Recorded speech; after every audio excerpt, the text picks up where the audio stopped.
그리고 그 옆에 셰프.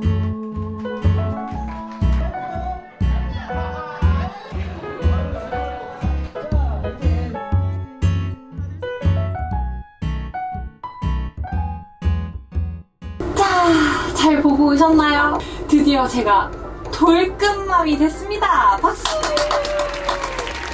진짜 저 이번에 돌잔치 준비하면서 남편 도움 1도 없이 정말 A부터 G까지 제가 전부 준비한 돌잔치였어요. 이걸 헤쳐나가면서 어떤 고민들이 있었는지 제가 직접 경험하고 견적을 내본 모든 것들을 상세하게 알려드리겠습니다. 자, 이제 따라오시죠. 렛츠고! 진짜 너무 피곤했어요. 지금 돌잔치가 끝난 지 한 4일 정도 됐거든요. 그런데도 아직도 피로가 안 가셨어요. 그리고 왜 돌잔치 전후로 아기 원더윅스가 다시 시작하는 거죠? 그래서 요새 다시 새벽에 일어나고 있어요. 자, 이제 본격적으로 이야기를 시작해 보겠습니다. 돌잔치 다들 얼마 전부터 준비를 하시나요? 정말 인기 많은 돌잔치 장소들 같은 경우는 6개월 전에 웬만한 곳은 다 차 있다고 해요. 그래서 정말 준비성 많은 어머니들은 한 6개월 전부터 준비하시는 걸 추천하는 편입니다. 6개월 전이라니. 근데 아무래도 아기가 태어난 그 날에 진행을 해야 되는 거잖아요. 그래서 이왕이면 장소를 정했다 하면 바로 예약하시기를 추천하는 편입니다. 정말 저도 막막했거든요. 어디서부터 어떻게 돌잔치 준비를 시작해야 될지 모르겠더라고요. 그런데 이거 먼저 명확하게 짚고 가시면 어느 정도 가닥이 보입니다. 바로 누구를 얼마만큼 초대할 것인가. 그게 진짜 중요합니다. 내가 직계 가족만 부르면은 형제, 자매, 부모님, 조부모님 뭐 이렇게 초대를 하다 보면은 대략 한 10명에서 15명 안짝으로 끝나더라고요. 그렇게 되는 경우는 룸이 있는 식당을 잡던지 아니면 소규모 뷔페를 이용을 할 수 있는 호텔들을 많이 잡는 편이에요. 돌잡이 상을 따로 렌탈을 해가지고 가족들끼리 돌잡이 행사를 진행을 하고 다 같이 기념사진 찍고 마무리를 하는 소규모 돌잔치가 요새 많은 어머님들이 하고 계시는 추세였어요. 문화센터 다니는 친한 엄마들이 전부 다 소규모로 진행을 했더라고요. 그런 차이는 있었어요. 식당에 힘을 좀 많이 줘서 호텔로 가시는 경우가 있고, 혹은 돌사진 자체를 좀 힘을 줘서 아기만 사진을 찍는 게 아니라 부모님도 같이 사진을 찍어서 돌사진 자체의 비용이 조금 나가는 그런 경우가 많아요. 직계가족을 부르더라도 어디에 힘을 줄 건지에 따라서 이렇게 돈 쓰는 부분이 좀 달라지기도 하더라고요. 내 예산에 맞게 움직이시면 되는 거예요. 물론 돈이 많다면 엄청 큰 호텔에서 다 생화장식하고 돌사진도 막 제일 비싼 걸로 찍고 돌스냅도 막 제일 비싼 거 하고 싶죠. 하지만 저는 이게 서민일 뿐인걸요.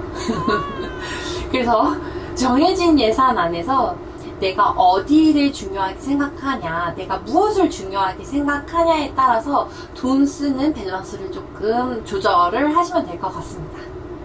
저 같은 경우는 직계가족만 부르는 상황은 아니었어요. 그래서 이제 친한 지인들도 부르고 친척분들도 부르고 25명 정도가 오는 그런 돌잔치를 진행을 했거든요. 그래서 규모가 작은 룸식당 정도는 안 됐기 때문에 장소를 호텔 또는 돌잔치 전문 뷔페 같은 경우를 선택을 해야 됐어요. 근데 아까도 말했다시피 저는 서민인걸요. 호텔 같은 경우는 대부분 평균가가 한 15만원 선으로 측정이 돼 있었어요. 그러면 계산이 나오죠? 그래서 저는 돌잡이 전문 뷔페를 이용을 하게 됐습니다. 저 같은 경우는 돌잡이 전문 뷔페를 조금 추천을 하는 편이에요. 준비해야 될 게 굉장히 많습니다. 엄마가 준비해야 될 게 많아요. 초대장이라든지 사회장, 그리고 데코, 모바일 초대장도 필요하고요. 아기 성장 영상도 필요합니다. 저 같은 경우는 돌 패키지로 진행을 했는데 최소 금액이 60만원부터 시작이 되고요. 돌잔치 전문 뷔페의 단점이 있기는 있어요.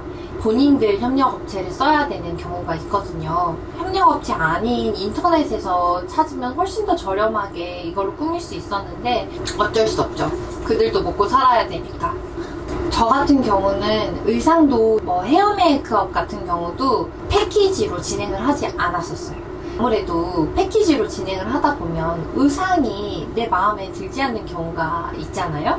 저는 인터넷을 찾아보고 제 눈에 예쁜 한복을 미리 예약을 하고 진행을 했고요. 헤어 메이크업 같은 경우도 저를 가장 잘 아는 전문가를 모셔서 그렇게 진행을 했습니다. 그리고 스냅 사진 같은 경우도 협력업체를 사용하지 않는 경우는 돌잔치 업체에서 제공하는 포토존을 사용하지 못하게 하는 경우도 굉장히 많다고 하더라고요. 그리고 이런 말도 해주시더라고요. 이 자주 오는 사진작가가 아닌 경우에는 사람들이 잘 몰라서 그 분도 카운팅을 할 수 있다라고 하는 거예요. 근데 딱 봐도 사진작가분들이 이만하게 큰 카메라 들고 막 돌아다니시잖아요. 그리고 대부분 식사 안 하시고 사진만 찍고 가시는데 그거를 카운팅 할 수 있다는 생각은 또 못 해봤네. 어쨌든 무언의 그런 압박들도 있습니다. 하지만 저는 제 취향의 여성 작가님을 모셔서 그렇게 또 스냅 사진을 진행을 했어요. 그리고 빠질 수 없는 것, 돌잔치의 꽃 이벤트 선물입니다. 이벤트 선물이 어떻게 보면 엄마 손이 제일 많이 갔던 것 같아요. 모든 것에 엄마 손이 가기는 하지만 이벤트 선물은 퀴즈부터 상품까지 다 엄마가 해야 되거든요. 퀴즈는 몇 개를 준비를 해야 되는지, 무슨 퀴즈를 내야 되는지 이거 고민도 되게 많이 하고 어떤 선물을 어떻게 줘야 되는지도 고민을 많이 했던 것 같아요.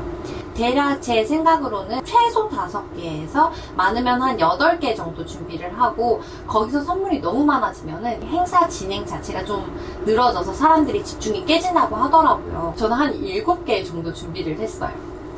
그리고 저 같은 경우는 특정될 수 있는 퀴즈들 있잖아요. 예를 들면 최연장자상, 최연소상, D라인상, 장거리상, 25명 누구 오는지 뻔하고 그런 거는 너무 특정인들한테만 이렇게 집중이 되기 때문에 랜덤한 퀴즈들로 좀 꾸려봤어요. 예를 들면 아빠를 이겨라 가위바위보라든지 핸드폰 배터리 잔량이 제일 적게 남아있는 분이라든지 아기에 관련된 퀴즈 같은 것들도 다들 빤하게 알만한 것들, 아기의 태명이라든지 이런 것들로 준비를 했거든요. 그러니까 이거는 어머니의 취향별로 준비를 하시면 될 것 같아요.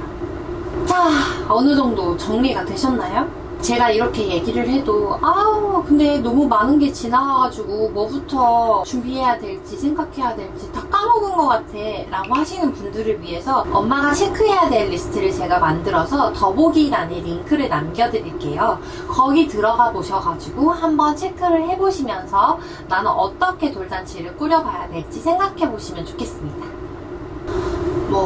이제 이건 여담인데 성장 영상 같은 경우는 제가 직접 만들었어요. 그때 그게 정말 좋은 선택이었다고 느끼게 됐어요. 아무래도 돌잔치 성장 영상 같은 경우는 다들 같은 템플릿에 음악에 사진 넣어가지고 보는 거다 보니까 집중을 하는 사람이 있고 그냥 밥만 먹는 사람이 있고 제가 직접 만든 영상이다 보니까 다들 너무 집중해서 제 영상을 봐주는 게 너무 감동이었어요.